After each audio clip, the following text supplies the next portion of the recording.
Biggest myth about relationship എന്ന് പറയുമ്പം ഒന്ന്, ഈ റിലേഷൻഷിപ്പ് എന്നും ഇതുപോലെ നിൽക്കും എന്നുള്ളതാണ്. എന്നും ഈ ലവ് സസ്റ്റെയിൻ ചെയ്ത് പോകും എന്ന ആൾക്കാർ ചിന്തിക്കുന്നതാണ് എൻ്റെ അഭിപ്രായത്തിൽ ഏറ്റവും വലിയ മിത്ത്.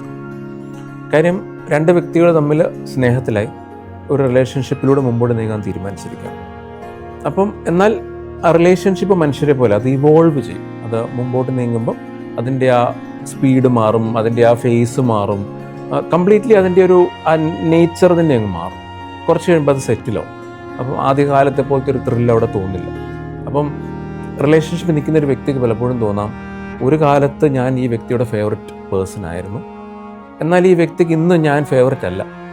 ഇന്ന് ഒന്നിൽ മറ്റൊരാളായിരിക്കാം, അതല്ലെങ്കിൽ ആളുടെ ജോലിയായിരിക്കാം, ആളുടെ ഫാമിലി ഓഫ് ഒറിജിൻ ആകാം, അല്ലെങ്കിൽ ആളുടെ പേഴ്സണൽ ലൈഫ് എന്നെക്കാട്ടിലും ഇമ്പോർട്ടൻ്റ് ആയി എന്ന ലെവലിലേക്ക് റിലേഷൻഷിപ്പ് വരും. ഇൻഫാക്റ്റ് അതാണ് റിയാലിറ്റി റിലേഷൻഷിപ്പിൻ്റെ.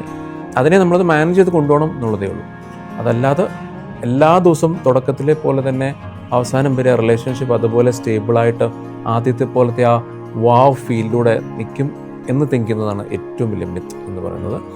നമ്മൾ റിലേഷൻഷിപ്പിലുള്ള എല്ലാവരും ചിന്തിക്കണം, നമ്മളൊരിക്കലും എക്സ്പെക്റ്റ് ചെയ്യാൻ പാടില്ല എന്നത് ഇതുപോലെ നിൽക്കും എന്നുള്ളത്. റിലേഷൻഷിപ്പിൻ്റെ നേച്ചർ മാറും.